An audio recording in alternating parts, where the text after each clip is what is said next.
Jó reggelt, szervusztok! Megy az edzés, úgy látom, méghozzá jiu-jitsuzni fogunk elvileg. Talán még nekem is tudsz mutatni egy mozdulatot. Molnár Gábort köszöntöm, szervusz!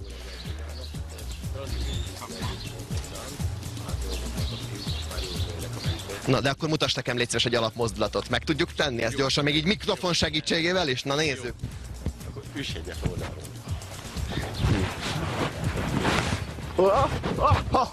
Igen? Na, nézd! Megnézzük, hogy tanultad meg.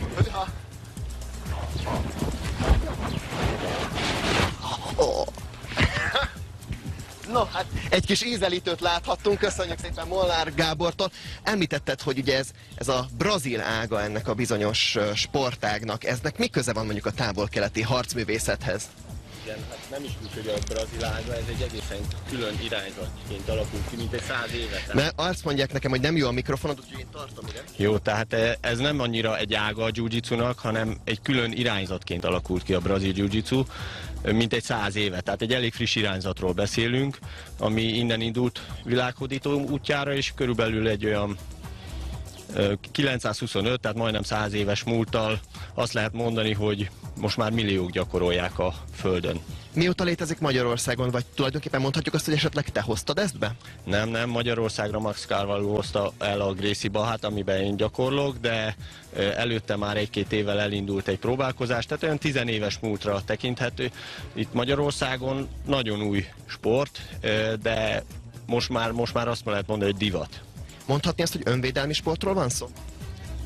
Szerintem két fontos olyan oka van, ami miatt a jiu-jitsu világot bejárta. Az egyik az a hatékonysága, tehát az önvédelemre kiemelkedően alkalmas. A másik viszont ez a brazilos szambás játékossága, hogy beszippantja az embert, az a könnyedség, ahogy gyakorolni kell.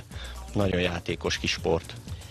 Hazai, illetve nemzetközi versenyek vannak, és hogyha igen, akkor gondolom részt vesztek, milyen eredményekkel, milyen sikerekről tudsz beszámolni nekünk? Igen, rendszeresen járunk nemzetközi versenyekre, és hát a csapatomban is rengeteg jó helyezés eltalálható már, tehát van világbajnoki érmünk, én is 2-szeres világbajnok vagyok, van Európa-bajnoki helyezésünk, több is, itt a csapatomban is vannak világbajnoki helyezettek, országos versenyeken rendszeresen részt veszünk, gyakorlatilag bármilyen stílusnak elfogadtuk már a kihívását, már van 2-szeres kempó magyar bajnokság is, sok mindent megnyertünk már. Ki tanított téged, mert ha jól látom, az övet színe azért, ez barna övnek minősül? Igen, barnaöves vagyok. Én a magyarországi Gracie Bahában vagyok barnaöves, Max Carvalho a mesterem.